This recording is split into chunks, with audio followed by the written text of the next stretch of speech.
Revenue record जितना भी है सब पटवारी तहसीलदार उनको बैठा करके सावधान करो, लेकिन इसका जो ठीक फैसला है 1902 का ठीक है तो वो लागू करो, 1906 का ठीक है तो वो लागू करो।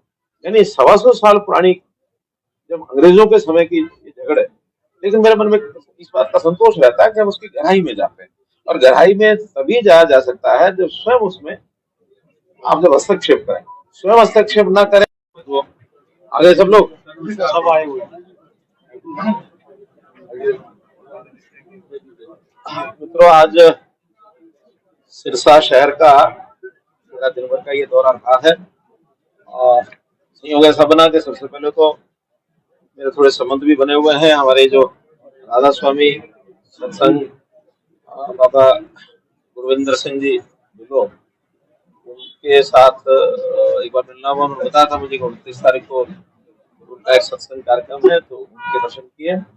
और उसके बाद सिरसा शहर में ही कुछ जगह एक निरीक्षण के नाते से मैंने तय करवाया था। हमारे डीसी साहब, हमारे एमएलए साहब, हमारे और बाकी सारे अधिकारी, उन सब ने मिलकर के उन स्थानों पर मेरा विजिट कराया, जिसमें सबसे पहले तो जो रेड क्रॉस का भवन है, वहाँ रेड क्रॉस के भवन के साथ ही 1 एकड़ जमीन पर एक 50 बिस्तर का रिहेबिलिटेशन सेंटर, क्योंकि मुझको मालूम है कि सिरसा जिला और आसपास के जो सारा क्षेत्र है, यहाँ नशे से जो प्रभावित जो युवा है, उन सबका डी एडिक्शन सेंटर, बाद में रिहेबिलिटेशन सेंटर, इसकी बहुत बड़ी आवश्यकता है। तो उसमें सबसे पहले तो उस रिहेबिलिटेशन सेंटर की मंजूरी मैंने दी है। कितना 1 एकड़ जमीन इसी सबका है हमारे रिहेबिलिटेशन सेंटर का 1 एकड़ कितना। हाँ, तो रेड क्रॉस के भवन की बैक साइड में 1 एकड़ जमीन उसके लिए मंजूर कर दी है।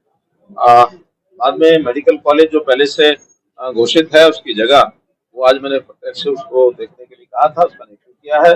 अच्छी है, हाईवे के ऊपर, जो बाईपास के ऊपर वो स्थान है, 25 एकड़ समथिंग है, वो ट्रांसफर हो चुकी है, और उसका जो फाइल वर्क है वो पूरा हो रहा है। मैं आशा करता हूँ कि दिसंबर के आखिर में अथवा जनवरी फर्स्ट वीक में उसका शिलान्यास जो है इसके करने की स्थिति जो बन जाएगी, तो उसका शिलान्यास भी आकर के किया जाएगा। साथ ही जो यहाँ का जो सरकारी अस्पताल है, वहाँ डी एडिक्शन सेंटर बना हुआ है, जो 20 बेड तो पहले से जो ऑलरेडी हॉस्पिटल चल रहा है उसके अंदर रिजर्व किए गए थे, जिसमें 25 अभी भी ऐसे युवक वो एडमिट है।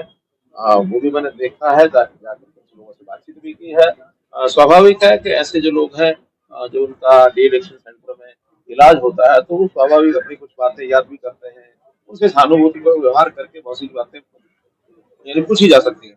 कौन सप्लाई करता है, कौन को देता है, तो सब बातें वो बताने के लिए तैयार होते हैं। हमने डिप्टी कमिश्नर को कहा कि अपने एसपी साहब को कहा कि इन सब चीजों को भी सप्लायर तक पहुंचने की हम कोशिश करेंगे, ताकि सप्लाई चेन बंद हो जाए तो आगे कुछ ना कुछ इस चीज पर रोक लग सकती है। साथ ही वहाँ एक नया और एक 20 बेड का डी एडिक्शन सेंटर भी तैयार हो रहा है, बहुत जल्दी वो भी वर्किंग में आ जाएगा, तो वहाँ उसकी भी सर्विस और मिल जाएगी। इसके बाद अनाज मंडी सिरसा में जाना हुआ, वहाँ भी उनकी कुछ तकलीफें थी। मेन अनाज मंडी और साथ में जो एडिशनल अनाज मंडी 2-3 बनी हुई है, और एक अनाज मंडी और है जो भी विकसित होनी है, उन सब के बारे में जानकारियां ली हैं, कुछ निर्णय वहाँ भी करके उनको बताए हैं। बड़ी बात यह है कि अलग अलग संस्थाओं की अनाज मंडी है, कहीं एसएसबीपी है, कहीं काम पब्लिक हेल्थ करता है, वो सब चीजें मार्केटिंग बोर्ड के अंतर्गत ही लाई जाएंगी, और मार्केटिंग बोर्ड एनुअल मेंटेनेंस जो है मार्केटिंग बोर्ड स्वयं कराएगा। वहाँ के सीवरेज को भी, और पुराना सीवरेज है उसकी भी जांच करा करके अगर आवश्यकता हुई तो सारा या तो कुछ पोर्शन उसमें नया सीवरेज भी डलवाया जाएगा। इसके बाद ऑटो मार्केट यहाँ की हमको मालूम है कि 1985 से वो ऑटो मार्केट बनी थी, उसकी जमीन उस समय एक्वायर की गई थी, और बाद में दुकानें बनाई गई, कुछ दुकानें दे दी गई हैं, कुछ अभी निर्माणाधीन है। लेकिन कोई प्रकार के झगड़े जैसे पड़ते हैं तो पुरानी सरकारों के कुछ नियम इस प्रकार के बने थे कि विवाद बन गए, और वो विवाद भी अभी तक निपटा नहीं है। पिछले 6-7 साल से हम कोशिश कर रहे हैं कि विवाद जो उसका निपटे। आखिर में डिपार्टमेंट के लोगों को भी हमने उसकी सारी कैलकुलेशन कराई है, उन लोगों के साथ भी बैठ के कैलकुलेशन की है। दोनों तरफ की बात की बातें समझौते में कुछ ना कुछ तो नियम जो पहले बने हुए थे उसको सरल किया है। बची हुई पेमेंट सारी जल्दी जमा हो जाएगी। जो दुकानें बनी नहीं है वो भी म्यूनसिपल कमेटी उसको, हमारी जो नगर परिषद है उनको बनवा देगी, और लगभग उसमें 50 करोड़ रुपए का तो जो उनका रेवेन्यू आएगा दुकानों का, अथवा वहाँ जो एक पेट्रोल पंप की साइट है, 2 सर्विस सेंटर की साइट है, 1 रेस्टोरेंट की साइट है। कुछ म्यूनिसिपैलिटी में भी पैसा उनको देना है, उन्होंने यूज किया हुआ है, तो विद इंटरेस्ट अपनी म्यूनिसिपैलिटी है उनको 5 करोड़ 5.5 करोड़ का वो देगी। कुल मिला करके और मोटा मोटा उनका जो हिसाब किताब बना है, उसमें पैसा जो आने वाला है उसकी भी एक निश्चित टाइम टेबल के साथ वो पैसा आएगा, और वहाँ जो विकास के काम है वो भी उसी में से होंगे। आखिर में सब करने के बाद कुछ ना कुछ ऑटो मार्केट के पास 5 करोड़ से 10 करोड़ का बच भी जाएगा। तो वो फैसला एक मोटे रूप से उनका करवा दिया है, और अगले सप्ताह से इस पर एग्जीक्यूशन उसका शुरू हो जाएगा। इसके बाद जो खेड़ के ऊपर लगभग 750 ऐसे परिवार थे जिनको हाउसिंग बोर्ड के फ्लैट्स हैं, उसके अंदर उनको टेम्परेरी बताया गया था। इनको शिफ्ट करने के लिए एक गांव, कौन सा गाँव है, सलारपुर में जमीन देख ली गई है। 20-35 एकड़ जमीन है, उसको खरीद करके और उनको शिफ्ट किया जाएगा। उनको सबको बता दिया कि 100 गज के प्लॉट उनको दिए जाएंगे, फ्री दिए जाएंगे, उसका पैसा सरकार खर्च करेगी। उसको बढ़ाने के लिए और वो अपने आप अगर सक्षम होंगे तो ठीक है, नहीं तो कोई सहायता उनको बैंक से लोन लेकर या कोई भी की जाएगी, ताकि आसानी से वो अपना गुजारे लायक मकान बना सके। लेकिन 100 गज का प्लॉट उनको वो फ्री दिया जाएगा, ऐसा ही निर्णय किया है। इस प्रकार से ये सब निर्णय आज जो घूमते फिरते हुए हैं, और आप लोगों को जरूर कष्ट दिया कि मैंने 2 बजे का टाइम दिया था, लेकिन घूमते घूमते 1 घंटा लेट हो गया, 3 बजे में आया हूँ। इस नाते से आपको मुख्यमंत्री विस्थापितों की जो बात आपने की है सर, जो थ्रेड विस्थापितों की सर, तो कोई टाइम पीरियड रखा है कि कब तक सर प्रोसेस में शुरू होगा? अभी तक इनको एक नोड चाहिए था, वो नोड आज इनको दे दिया है कि जल्दी से जमीन को देखी जा चुकी है, उन किसानों से बातचीत भी हो गई है। तो इस प्रोसेस में डिप्टी कमिश्नर कितने हमारे समय में ये सारा प्रोसेस जमीन खरीदने का पूरा हो जाएगा, तो 2 महीने मानो मैक्सिमम जमीन खरीदने का काम, उसके बाद फिर प्लॉट काटने को दी जाएगी। पुरानी ये समस्याएं थी, अक्सर ऐसी रैलियों में ऐसी घोषणाएं होती है, और आपने आज संबंधित लोगों से सीधा संवाद किया है, बैठक की है, पहले उसके बाद समस्या का समाधान किया है। तो इस नई परिपाटी आपने शुरू की? देखिए, हमने पिछले साल में एक कार्यक्रम शुरू किया था, विवादों का समाधान। मुझे ध्यान में कि बहुत से ऐसे हरियाणा में विवाद है, कोई 15 साल पुराना, कोई 20 साल पुराना, 25-30 साल पुराना। एक विवाद तो ऐसा निकल करके आया, अभी जनसंवाद के कार्यक्रम किए हैं, तो कोई एक म्यूटेशन का एक झगड़ा वो लेकर के चला, और हमारे अधिकारी भी उसमें जूझ रहे हैं। उसकी बात कुछ है, कोर्ट की बात कुछ है, तो अल्टीमेटली ध्यान में क्या आया, एक म्यूटेशन है सन 1902 की, और एक म्यूटेशन उसके बाद होगी 1906 में। तो 2 में वो बताता है ठीक है, 6 में किसी ने गड़बड़ कर दी। अब 2 और 6 में कौन सी ठीक है, कौन सी गड़बड़ हुई है, ये 116 साल का किस्सा पुराना, 117 साल का। फिर भी मैंने अधिकारियों को बैठाया, 2 IAS बैठाए कि भाई रेवेन्यू रिकॉर्ड जितना भी है सब पटवारी तहसीलदार उनको बैठा करके अध्ययन करो, लेकिन इसका जो ठीक फैसला है 1902 का ठीक है तो वो लागू करो, 1906 का ठीक है तो वो लागू करो। यानी 125 साल पुरानी जब अंग्रेजों के समय की झगड़ है। लेकिन मेरे मन में इस बात का संतोष रहता है कि हम उसकी गहराई में जाते हैं, और गहराई में तभी जाया जा सकता है जब स्वयं उसमें आप जब हस्तक्षेप करें। स्वयं हस्तक्षेप ना करें तो फिर फाइलें तो आपको पता है, फाइल तो वो उसकी तरफ सरकार देगा, उसकी तरफ सरकार देगा, सरकार आपको पता है 2004 से उलझा हुआ है। लेकिन अल्टीमेटली अभी कोर्ट में गया है, तो कोर्ट जो है उसका फैसला कर चुका है कि एसवाईएल बननी है, लेकिन बनने के लिए एग्जीक्यूशन ऑर्डर वो चल रहा है। नई डेट जनवरी में है, जनवरी के अंदर फिर देखते हैं सरकारों के बारे में जो हाई कोर्ट का, सुप्रीम कोर्ट का ये विषय है कि वो उसको एग्जीक्यूट करे, क्या निर्णय सुप्रीम कोर्ट देता विपक्ष के लोग बार बार यही कहते हैं कि हर बार मेडिकल कॉलेज का जिक्र किया जाता है। नहीं, जिक्र नहीं किया जाता, वादा करके जाएंगे कि आज जिक्र नहीं किया जाता। आज मैंने प्रत्यक्ष उस साइट को देखा है और प्रत्यक्ष उसकी फाइलें भी देख ली हैं। जमीन ट्रांसफर का विषय था वो कंप्लीट हो गया है, और जमीन कंप्लीट होने के बाद इसको लीज पर दिया गया है। पहले ये HAU हिसार की जमीन है, तो उन्होंने, चूंकि HAU इंडिपेंडेंट ऑटोनोमस बॉडी है, उन्होंने MER के नाम उसको लीज पर कर दिया है, और वो कंपनी भी तय हो गई है, HLL हाँ कंपनी तय हो गई है, जिसने उसका सारा डिजाइन बनाना है, जिसने उसका टेंडर डॉक्यूमेंट वो तैयार करना है। और जो मुझे बताया गया है कि जनवरी तक सब करके हम कंप्लीट टेंडर लगा देंगे, और टेंडर लगते ही शिलान्यास करने के लिए मैं स्वयं आऊंगा। वही सर आपसे बात कर रहे हैं कि मान के चलिए अगले दौरे पे सर आप वहाँ पर, मैं कह रहा हूँ जनवरी के महीने में शिलान्यास करने खुद आऊंगा।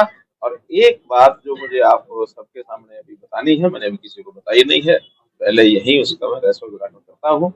इस मेडिकल कॉलेज का नाम संत सरसाई नाथ के नाम से रखा गया। नशे को लेकर काफी सरकार भी गंभीर रही है और सिरसा के खासतौर से नहीं, ये गंभीरता कम है क्या? नहीं सर प्लीज। संत सरसाई नाथ का तो यानी इस शहर के बसाने में कोई भूमिका उनकी रही है ना। ये शहर अब उनको संत बाबा सरसाई नाथ के नाम से जाना जाता है, तो बाबा सरसाई नाथ के नाम से इस मेडिकल, और हमने जितने भी ऐसे संस्थान हैं वो सब महापुरुषों के नाम से ही रखे हैं। फतेहाबाद में गुरु रविदास जी के नाम से रखा है, भगवान परशुराम जी के नाम से हमने कैथल में मेडिकल कॉलेज रखा है, यमुनानगर का मेडिकल कॉलेज गुरु तेग बहादुर जी के नाम से रखा है, यूनिवर्सिटी मेडिकल जो यूनिवर्सिटी है वो अपने दीनदयाल जी उपाध्याय के नाम से रखी है, हमने विश्वकर्मा कौशल विश्वविद्यालय पलवल का वो भगवान विश्वकर्मा के नाम से रखा है, हमने बाप दादा के नाम से कभी नहीं रखा है। इसलिए ये संतों के नाम से जितनी चीजें हम आगे कर रहे हैं, इसके पीछे की भी एक जो विचार, एक धारणा हमारी है, वो भी आप लोगों को समझना चाहिए। सर नशे को लेकर जो है काफी जो है गंभीरता की शिक्षा में लिया जा रहा था। पिछले दिनों पुलिस अधीक्षक के नेतृत्व में जो है बड़े तस्कर को भी जो है पकड़ा गया है और गंभीरता से जो है तस्करों में कहीं ना कहीं खौफ भी बैठना शुरू हो गया है। नहीं, आज आपको पता है कि मैं 2 स्थान केवल इसी काम के लिए देखने के लिए गया हूँ, तो इसमें गंभीरता तो आपको ध्यान में आ ही रही होगी कि हमने 1 एकड़ जमीन के ऊपर रिहेबिलिटेशन सेंटर बनाया जाए रेड क्रॉस के पीछे, वो भी इस बात से लेकर के है। सरकारी अस्पताल के अंदर अगर डी एडिक्शन सेंटर एक चल रहा है, एक और निर्माणाधीन है, वो देखें तो वो भी इस बात की गंभीरता है। हम इस विषय पर गंभीर है। आपको ध्यान में होगा कि अभी हमने जो साइक्लोथॉन, जो ड्रग फ्री साइक्लोथॉन सारे प्रदेश में चलाई है, घुमाई है, 1 सितंबर से शुरू किया था, 25 सितंबर उसका समापन हुआ और हर जिले में वो 1 दिन रुकी है। लेकिन सिरसा जिले में कितने दिन रुकी? 3 दिन।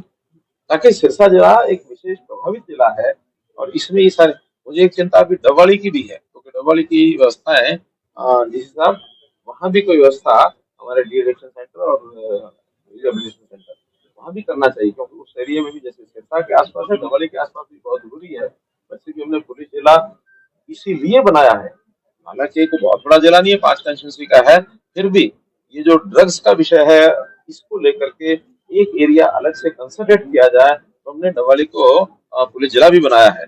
बाकी भी चीजें होंगी उसमें, लेकिन मुख्य जो उसका हमारा फोकस है वो फोकस है कि इसको हम उस एरिया को अलग से ध्यान करके और ड्रग्स से नौजवानों को दूर करें। पुलिस कर्मचारियों की सस्पेंशन का मामला है सर, विपक्ष कह रहा है कि पुलिस कर्मचारी अधिकतर जो है वो बिजी रहते हैं, वीआईपी ड्यूटीज में रहते हैं या कोर्ट कचहरियों के चक्कर रहते हैं, इस वजह से कई बार डिले हो जाता है, तो अलग अलग बातें आ रही है सर, उस पर क्या? डिपार्टमेंटल मामला ये विवाद का विषय नहीं बनाना चाहिए, डिपार्टमेंट अपने हिसाब से करेगा। ये कब तक कंप्लीट करनी चाहिए? डी ग्रुप की भर्तियों में परीक्षा हो चुकी है और एनटीए जो है उस सारे की तैयारी करता है। उनका जो शेड्यूल टाइम है परीक्षा के 1 महीने का, तो उनको रिजल्ट तैयार करना है। 21 अक्टूबर को ये परीक्षा हुई थी, 21 नवंबर तक का उनका समय है। अब वर्किंग में उनको मानो 2-5 दिन आगे पीछे करेंगे तो वही बात नहीं है, लेकिन 1 महीना 1.25 महीना नवंबर महीने में वो रिजल्ट सारा तैयार होगा और रिजल्ट तैयार होने के बाद जो रिजल्ट वो तैयार करेंगे, हमारा स्टाफ सिलेक्शन कमीशन उसमें कोई रोल नहीं है। जैसा रिजल्ट तैयार होगा अगले दिन रिजल्ट निकाल दिया जाएगा, तो इसमें इंटरव्यू नहीं है या सेकंड एग्जाम भी नहीं है। सरकार के 9 साल अंत्योदय रैली, आपको इस विषय का ध्यान में आना चाहिए कि हम हरियाणा में जो फोकस कर रहे हैं वो फोकस कर रहे हैं गरीब जनता। इस गरीब जनता को लाभ पहुंचने चाहिए। हमारे यहाँ अभी हम सब प्रकार के बेनिफिट्स छोटे बड़े सब अगर माने तो 48 लाख परिवार आउट ऑफ 70 लाख ये किसी न किसी रूप में किसी न किसी योजना के लाभार्थी हैं। उन लाभार्थियों को हम सोचते हैं कि भी एक बार उनके यहाँ संबोधन किया जाए और उसमें से सब 48 लाख आएंगे ऐसा तो कोई कारण बनता नहीं है, लेकिन उसमें 50,000 लाख 20 लाख 25,000 20,000 कुछ भी लोग जो आते हैं उनके माध्यम से अंत्योदय के प्रति यानी गरीब के प्रति हमारा दृष्टिकोण क्या है। पिछली सरकारें और पार्टियां ये तो पॉलिटिक्स को जातिगत तौर पर देखती हैं, उनकी जातियों का सोचने का प्रकार अलग हो सकता है। हमारे जातियों का प्रकार ये है कि 2 ही जातियां हैं, या तो अमीर है या गरीब। गरीब की सहायता करना, उसमें से समाज का भला हो सकता है और हो रहा है, हम उस पर कंसंट्रेट कर रहे हैं। सरकार को 9 साल कंप्लीट हो चुके हैं, हालांकि सरकार के मंत्री विधायक तो पूरी तरह से सरकार का गुणगान कर रहे हैं, लेकिन विपक्षी पार्टी की जो राज्यसभा सांसद है दीपेंद्र हुड्डा, वो कह रहे हैं कि 9 साल में 9 जो बुरे काम है वो सरकार ने किए। भ्रष्टाचार में नंबर 1 है, बेरोजगारी में नंबर 1 है। देखिए, विपक्षी पार्टी का नाम विपक्षी पार्टी क्यों होता है? क्यों होता है? इसीलिए कि वो आलोचना करें। जिस दिन कोई विपक्षी पार्टी हमारे समर्थन में बोलना शुरू करेगी उस दिन अपना ट्रैक्टर को बैठेगी, उस दिन उसको हमारे साथ आना पड़ेगा। इसलिए मैं तो कह रहा हूँ, इसलिए कांग्रेस तो हो नहीं सकती और हम कांग्रेस को हाथ मिला भी नहीं सकते। कांग्रेस के किए हुए कारनामे ये कौन नहीं जानता, चाहे देश आजाद होने के बाद पूरे देश में, चाहे हरियाणा बनने के बाद 1966 से लेकर 2014 तक, आप सारा हिसाब उठा के देख लो और इन 10 सालों का या 9 सालों का हिसाब आप लगा लो। हमने जनता के हित में जितने काम किए हैं, केवल विकास के काम किए ऐसा नहीं, विकास तो करना ही होता सरकार, थोड़ा उन्होंने भी किया होगा, कुछ हमने भी किया होगा, हमारा क्लेम हमने ज्यादा किया, वो कहते हमने ज्यादा किया, लेकिन ऐसे काम जो विकास से अलग हट करके सामान्य जीवन के परिवार के सुख और समृद्धि के लिए, रास्ता आसान बनाने के लिए ये जो काम किए हैं, ये सरकारें करना तो और वो तो सोच भी नहीं सकते।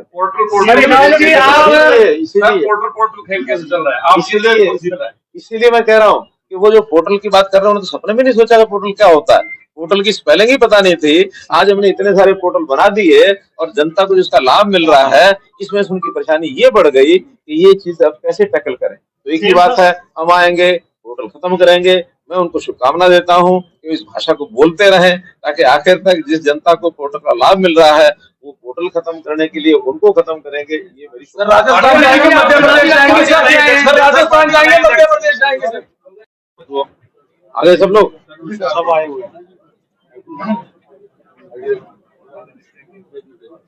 मित्रों। आज सिरसा शहर का मेरा दिन भर का ये दौरा रहा है और हो गया सब बना के। सबसे पहले तो मेरे थोड़े संबंध भी बने हुए हैं, हमारे जो राधा स्वामी सत्संग बाबा गुरविंदर सिंह जी बिलो, उनके साथ एक बार मिलना हुआ। उन्होंने बताया था मुझे 29 तारीख को उनका एक सत्संग कार्यक्रम है, तो उनके दर्शन किए और उसके बाद सिरसा शहर में ही कुछ जगह एक निरीक्षण के नाते से मैंने तय करवाया था। हमारे डीसी साहब, हमारे एमएलए साहब, हमारे और बाकी सारे अधिकारी, उन सब ने मिलकर के उन स्थानों पर मेरा विजिट कराया, जिसमें सबसे पहले तो जो रेड क्रॉस का भवन है, वहाँ रेड क्रॉस के भवन के साथ ही 1 एकड़ जमीन पर एक 50 बिस्तर का रिहेबिलिटेशन सेंटर, क्योंकि मुझको मालूम है कि सिरसा जिला और आसपास के जो सारा क्षेत्र है, यहाँ नशे से जो प्रभावित जो युवा है, उन सबका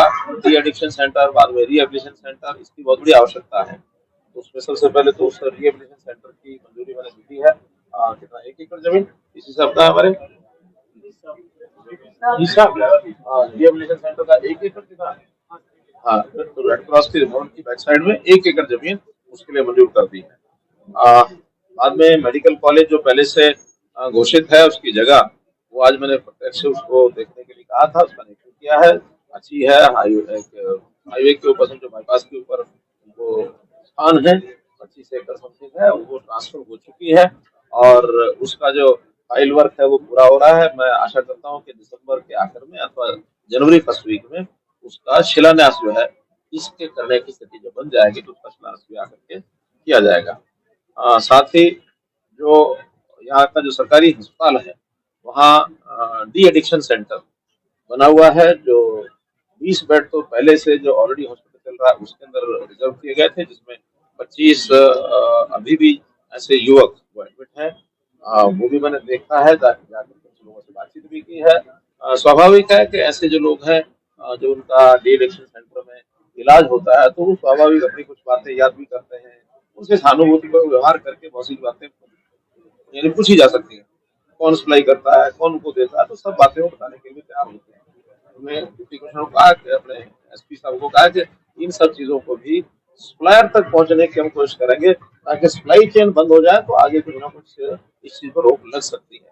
साथ ही वहाँ एक नया और एक 20 बेड का डी एडिक्शन सेंटर भी तैयार हो रहा है, बहुत जल्दी वो भी वर्किंग में आ जाएगा, तो वहाँ उसकी भी सर्विस और मिल जाएगी।